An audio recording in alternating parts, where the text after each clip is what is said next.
Assalamualaikum warahmatullahi wabarakatuh. Perkenalkan, nama saya Jihan Septiani.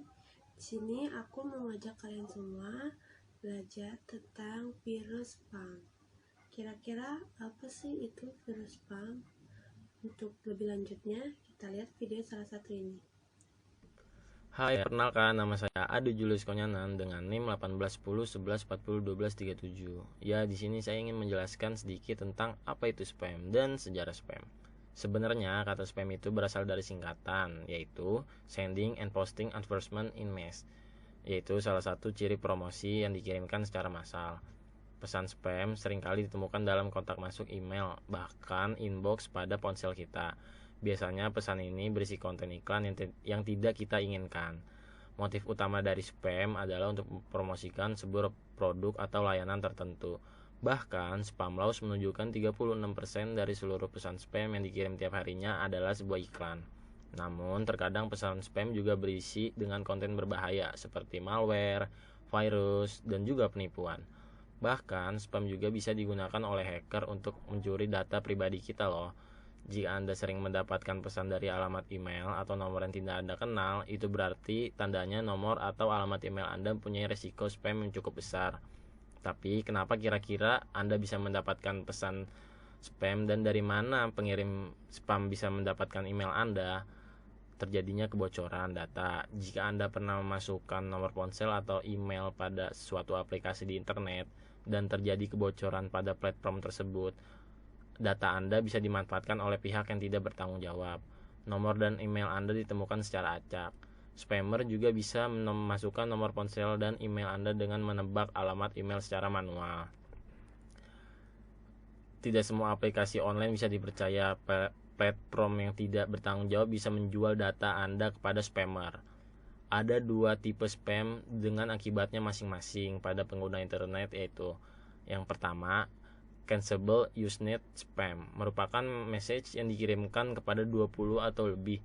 Usenet Spam ini biasanya ditunjukkan pada orang yang disebut lurkers, yaitu orang yang membaca news group tetapi jarang memposting atau memberikan alamat emailnya. Usenet ini juga membebani user dengan mengirimkan pesan yang tidak perlu.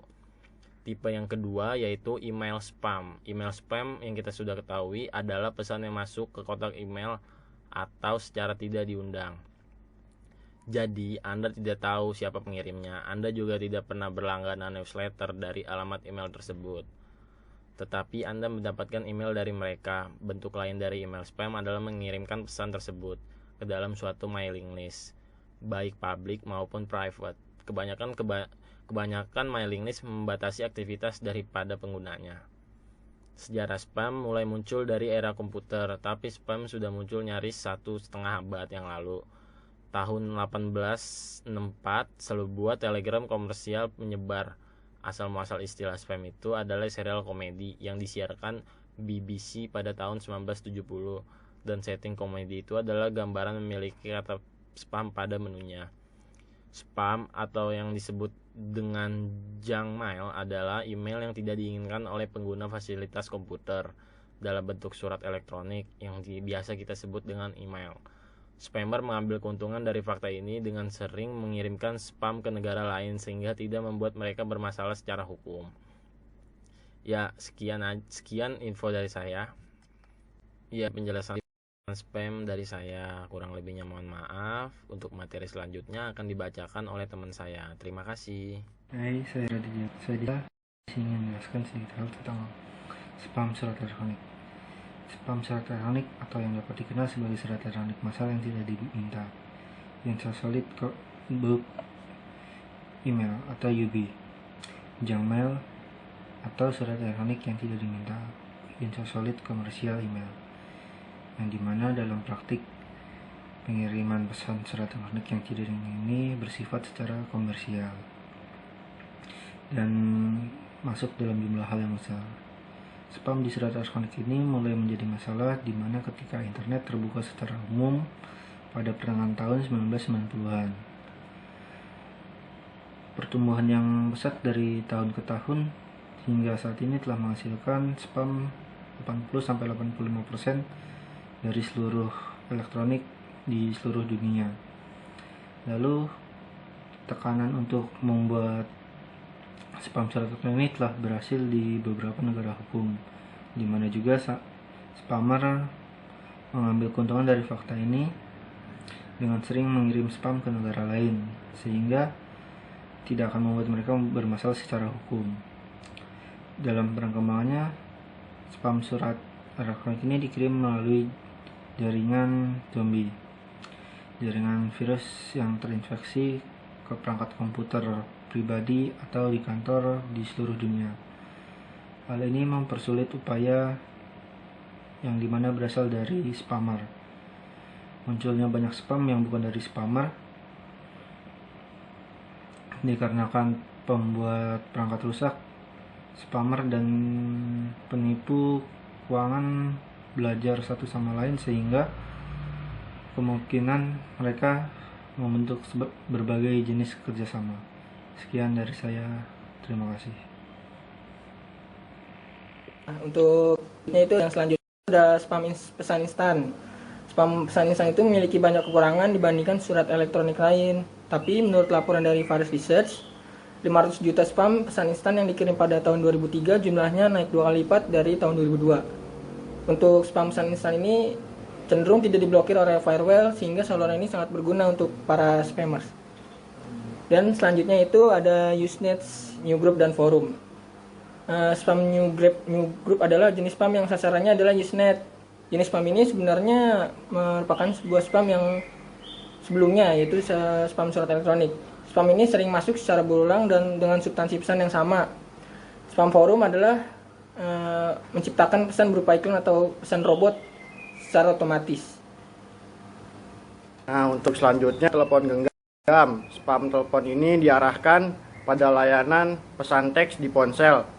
Spam ini bisa sangat mengganggu pelanggan karena bukan masalah ketidaknyamanan, tetapi juga karena biaya yang mungkin dikenakan dari setiap pesan teks yang diterima.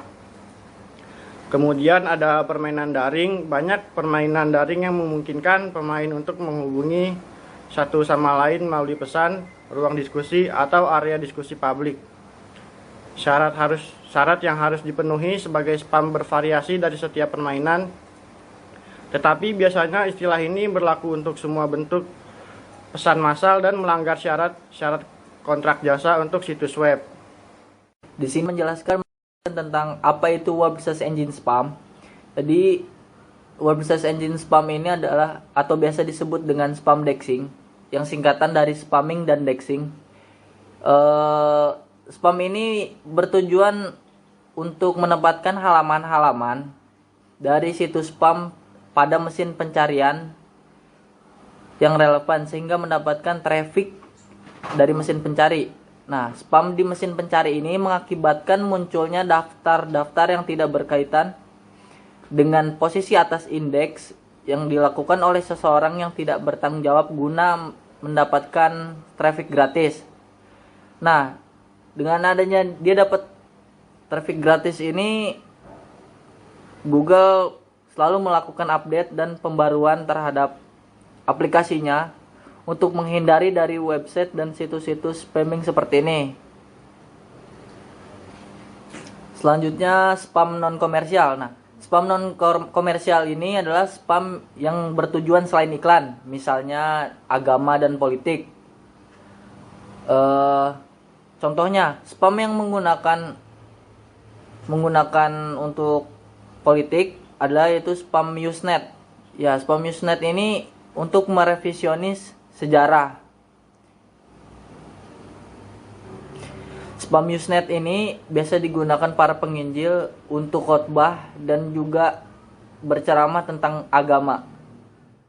Perkenalkan nama saya Muhammad Iqbal Hargani Fajri. Di sini saya akan melanjutkan dari materi 6, blog wiki dan buku tamu. Spam blog atau BLAM secara singkat adalah spam pada weblog. Pada tahun 2003, jenis spam ini mengambil keuntungan dari komentar terbuka dalam blog perangkat lunak movable type dengan berulang kali menempatkan komentar untuk berbagai posting blog. Serangan serupa sering dilakukan terhadap wiki dan buku tamu, keduanya menerima kontribusi pengguna. Beberapa contoh lain dari spam yaitu post L berisi iklan, surat massa singkat seperti SMS pada telepon genggam, berita dalam suatu forum kelompok warta berisi promosi barang. Yang terkait dengan cara golongan warta tersebut, spam index yang menguasai satu mesin pencari search engine kepada mencari popularitas bagi suatu URL tertentu. Berita yang tak berarti dan masuk dalam blog, buku tamu, web situs, spam transmisi fax, iklan televisi, dan spam jaringan. Spam yang dikirimkan oleh pengiklan dengan biaya operasional yang sangat rendah, sebab spam tidak membutuhkan mesenarai mailing list kepada hingga para pelanggan-pelanggan yang diminta, sebab hambatan masuk yang rendah, maka jumlah spammer yang muncul dan jumlah pesan yang tidak dimohon dijadikan sangat tinggi. Akibatnya jumlah pihak yang dirugikan selain pengguna internet itu sendiri. ISP penyelenggara AVAL yang berguna internet atau internet service provider dan penduduk umum juga merasa tidak nyaman. Spam seiring mengganggu dan terkadang menipu penerimanya. Berita spam termasuk dalam cara melanggar hukum atau merupakan afal pidana yang mampu tidak melintasi undang-undang internet. Bismillahirrahmanirrahim. Assalamualaikum warahmatullahi wabarakatuh. Halo guys, kenalin nama gue Hatta Agus Hairul. Di sini gue bakal ngejelasin dua tipe spam dengan akibatnya masing-masing pada pengguna internet. Yang pertama itu ada cancelable usenet spam, dan yang kedua ada email spam. Yang pertama, cancelable usenet spam merupakan sebuah message yang dikirimkan kepada 20 atau bahkan lebih pengguna Usenet Newsgroup. Pesan-pesan ini kebanyakan tidak berguna bagi anggota Usenet Newsgroup. Usenet Newsgroup itu apa sih? Newsgroup merupakan suatu tempat penyimpanan yang biasanya dipakai oleh Usenet. Nah, Usenet ini adalah sistem diskusi internet yang tersebar untuk berbagi pesan yang dikirimkan dari banyak pengguna pada lokasi-lokasi yang berlainan. Usenet spam ini biasanya ditujukan pada orang-orang yang disebut lurkers, yaitu orang-orang yang membaca newsgroup tetapi jarang memposting atau memberikan alamat emailnya. Usenet spam ini membebani user dengan mengirimkan postingan-postingan yang tidak perlu, seperti contohnya iklan pornografi, iklan perjudian, dan iklan-iklan lainnya yang menurut kita itu tidak perlu. Selain itu, Usenet spam ini juga akan membatasi sistem administrator ataupun pemilik untuk memanage hal-hal yang penting yang seharusnya dimasukkan dalam sistem miliknya. Nah, yang kedua di sini ada email spam. Mungkin banyak dari kita udah biasalah dengan email spam ini, karena emang target dari email spam ini adalah user individu dengan email message secara langsung. List dari email spam ini biasanya didapat dari Usenet posting, mencuri mailing list tertentu dari internet, atau mencari alamat-alamat dari web. Email spam ini biasanya membebani user untuk mengeluarkan uang lebih banyak karena menerimanya. Bentuk lain dari email spam adalah mengirimkan spam tersebut ke dalam suatu mailing list, baik public maupun private, karena kebanyakan mailing list membatasi aktivitas dari penggunanya.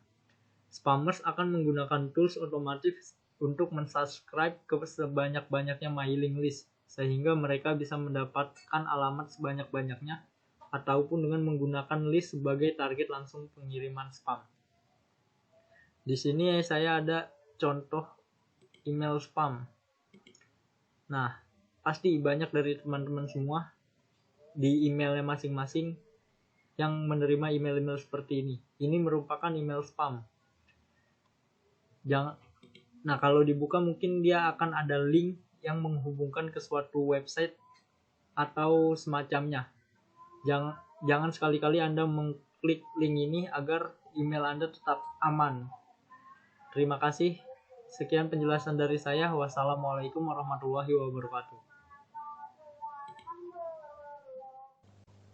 Assalamualaikum warahmatullahi wabarakatuh.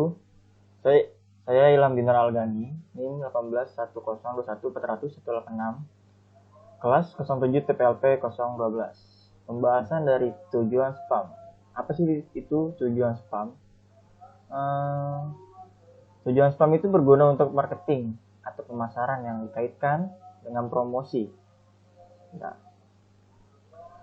promosi produk dan jasa biasanya. Pemasaran yang dikaitkan dengan promosi suatu barang atau jasa itu yang bersifat positif dengan mengirimkan banyak pesan yang bertujuan untuk promosi. Pelaku usaha bisa mendapatkan keuntungan dari spam tersebut, dan para pembisnisnya biasanya mengirimkan pesan atau spam terus-menerus supaya orang-orang yang kenal dengan produk atau brand pelaku usaha tersebut sehingga mempengaruhi minat beli konsumen. Namun, sistem spam tersebut dapat diartikan tidak berguna bagi orang yang melihatnya. Ada juga sistem spam yang menipu untuk kepentingan diri sendiri, memiliki dampak negatif bagi para korban. Contoh kasus adalah carding. Carding adalah jenis penipuan di mana pencuri akan mencuri nomor kartu kredit, memastikan berfungsi, dan kemudian menggunakannya untuk membeli semacam gift card prabayar, yang memanfaatkan spam email untuk meraup keuntungan dari siapa saja yang tidak sengaja maupun sengaja yang mengeklik link atau email spam tersebut. Jika pemilik akun tersebut sengaja mengeklik tautan yang diberikan pelaku carding, maka pelaku tersebut bisa membajak kredit card orang tersebut. Ya, sekian dari saya untuk tujuan dari spam tersebut. Terima kasih. Yang selanjutnya itu kita ke cara kerja spam. Jadi cara kerjanya itu spammer tidak harus membayarkan untuk semua bandwidth internet yang termasuk dalam pengiriman pesan, karena mereka tidak memiliki insentif untuk efisiensi dalam mengirim email mereka secara massal. Spammer biasanya tidak menggunakan usaha dalam memverifikasi alamat email. Mereka menggunakan program otomatis yang disebut bot untuk menjalani web dan newsgroup isnet. Banyak spam emails yang menggunakan trik agar dapat membaca pesan mereka. Misalnya mereka menggunakan subtext baris untuk menarik perhatian Anda untuk membuka pesan. Kemudian ada dampak dari spamming. Pada dasarnya spam ini tidak dapat kita hapus. Sampai saat ini pun belum ada satupun cara untuk menghilangkan spam. Yang ada adalah bagaimana cara mengurangi masuknya spam tersebut. Caranya yang biasa digunakan adalah dengan menerapkan teknologi filter, yaitu dengan mengotomatiskan proses pemilihan antara email spam dan yang bukan spam. Adapun hal yang dapat membantu mengurangi spam sebagai berikut. Pertama, jika mungkin menggunakan email lain atau selain email untuk bisnis, sewaktu berkorespondensi untuk hal di luar bisnis, misalnya menggunakan mailing list. Kedua, aktifkan antivirus dan mempersonalkan firewall pada PC. Ketiga, aktifkan anti-relay atau nonaktifkan relay system pada server email. Cara ini untuk memastikan bahwa email server kita tidak dijadikan sasaran untuk tempat transit email spam. Yang terakhir, gunakan fitur dalam program email yang dapat mengelompokkan email. Nah, itu dia video penjelasan tentang virus spamming. Kira-kira kalau misalnya ada kesalahan dalam penjelasan-penjelasan, tolong di komen ya teman-teman, biar kita semua bisa belajar bareng.